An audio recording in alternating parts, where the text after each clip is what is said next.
কণ্ঠরোধ করে দেওয়া হচ্ছে বাংলা। হ্যাঁ, আমার যেটা মনে হয় যে কণ্ঠ একটা এমন জিনিস যেখান থেকে আওয়াজ বেরোয়, আর আওয়াজ হচ্ছে জীবন বা প্রাণের মূল জায়গাটা। এই যে সাউন্ড ছাড়া কিন্তু পৃথিবীতে লাইফ আসতো না। তো সেই লাইফ বন্ধ করে দেওয়ার যে প্রচেষ্টা চলছে, এটা কমপ্লিটলি একটা, আমি বলবো যে ভীষণই অদ্ভুত রকমের একটা প্রচেষ্টা। এটা কখনো সাকসেসফুল হতে পারে না।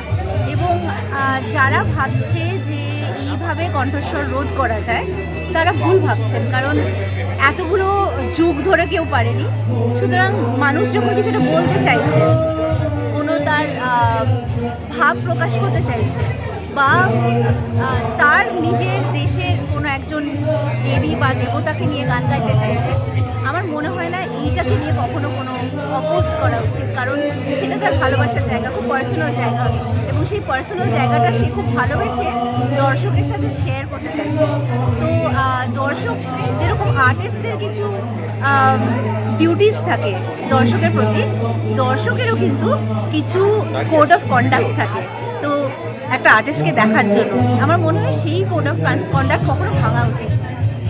বাংলাদেশে যেরকম মানে গান গাইতে দেওয়া হচ্ছে না, ছায়ানট তছনছ করে দেওয়া হয়েছে, সেই চিত্র কি বাংলায় দেখা যাচ্ছে আস্তে আস্তে? আপনার কি আমার মনে হয় কিছুটা হলেও আমরা হয়তো আইডিয়াস নেওয়ার চেষ্টা করছি।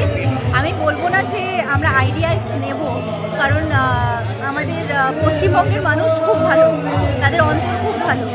হয়তো বা ভুল কিছুর ইনফ্লুয়েন্সে এসে তারা সাময়িকভাবে একটা প্রোটেস্ট করার এনভায়রনমেন্ট, সেটা দেখে ইনফ্লুয়েন্সড হয়ে যেতে পারে। কিন্তু এই ধরনের বাইরের ইনফ্লুয়েন্স মানুষকে কিন্তু শুধু কষ্ট দেবে। যদি আমরা একটুখানি ভেবে কাজ করতে পারি, একটু সংযত হতে পারি, আর একটু ভদ্র হতে পারি, আমার মনে হয় ভদ্রতার কোনো বিকল্প নেই। লগ্নজিতাকে লাস্টে আপনি কি বলতে চান? মানে লগ্নজিতা আমার খুব ভালো বান্ধবী। আমি ও খুব গুণী শিল্পী। আমি ওর গান ভীষণ ভালোবাসি, ও বারবার শুনি। তো আমি অ্যাকচুয়ালি খুব দুঃখ পেয়েছি যে ওকে এরকম একটা জিনিস ফেস করতে হয়েছে। আর আমি যদি ওখানে থাকতাম, আমি ওকে খুব হেল্প করতাম যাতে ও অতটা অপমানিত না হয়, কারণ আর্টিস্ট হিসেবে এটা সত্যিই খুব অপমানজনক।